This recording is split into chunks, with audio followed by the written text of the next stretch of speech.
So destuffing methods, of course, we have colon cleansing to remove the material stuffing in the cells and tissues. Then we have the vacuum of space.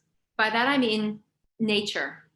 Nature, peace, and sleep, actually the three, they act as a vacuum on stuffing. So when you're out in nature for prolonged periods, you're going to be able to, nature will draw out. Remember that alkalinity always magnetizes acidity.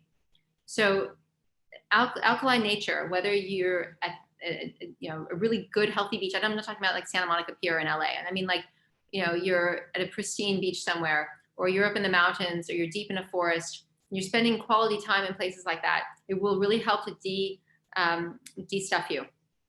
Your sleeping time is a great time for destuffing. Sleep and peace and nature act as a vacuum on stuffing.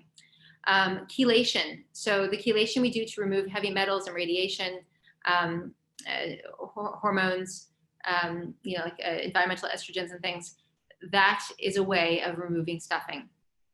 Silence.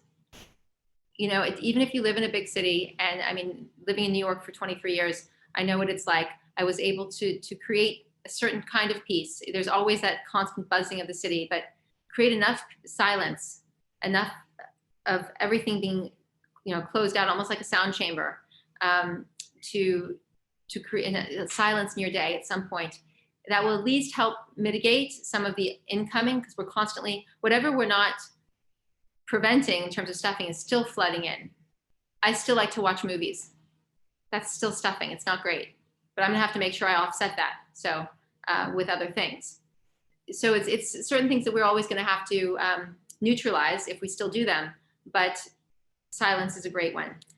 Decluttering your physical space and your visual space. So really minimizing everything you're living with around you. Get used to the idea, and it's not like, it is, I mean, the minimalism that certain cultures embrace, like the Japanese, I think has a lot to do with this deeper, let's say, esoteric understanding of stuffing. I think that was a reflection of a deeper understanding of what, of the bare necessities actually less, truly being more.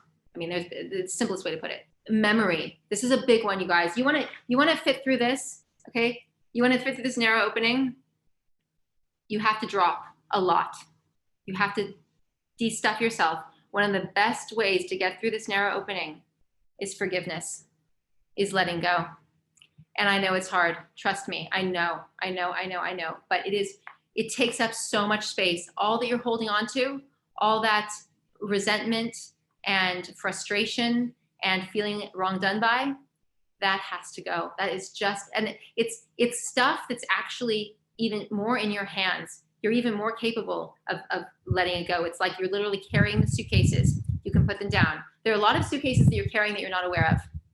But the ones that you are, the ones that you know, and you know exactly the ones I'm talking about right now, those need to go, because they're not helping you, and you're never gonna get through that narrow opening, and you're gonna stay there at the bottom in decaying, festering mother culture. You don't want that. It's not worth it. Massage and rolfing, all sorts of body work, a lot more fun than the memory forgiveness work. So let's just put that out there to deflect.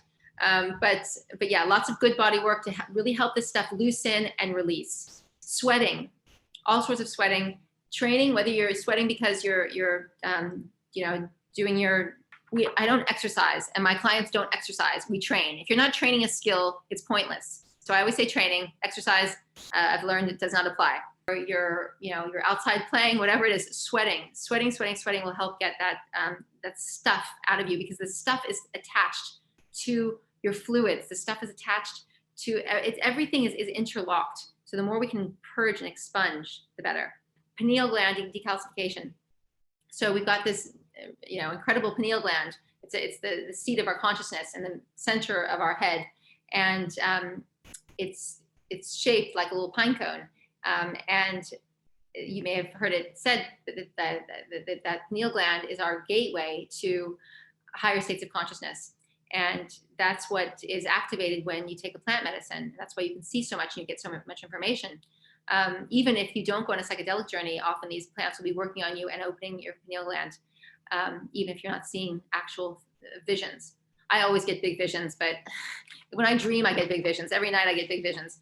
But so the plant medicines were like crazy psychedelic. But basically, our pineal gland gets so calcified because of all of this stuffing, and of course, the fluoride in our toothpaste doesn't help. That goes a long way to calcifying it, and of course, making us docile and all of that.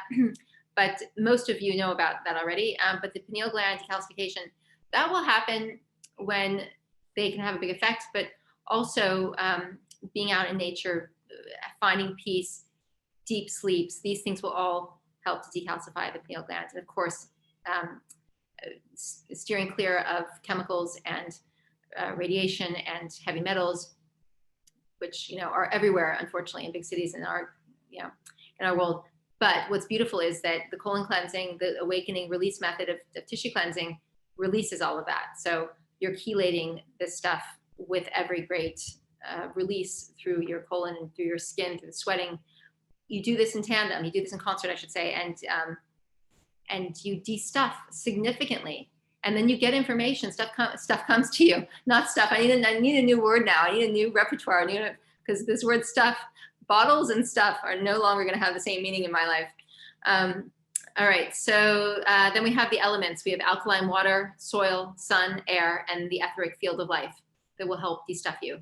So anytime, if you've read the Essene Gospel of Peace, you'll be familiar with the idea of there being an angel for every element every day. So you've got your angel of water, your angel of air, and that each one of these angel elements are angelic because they bring you to higher states of order by purifying you. Purification will always bring things to a higher state of order. We have functional purification, which is what I'm talking about.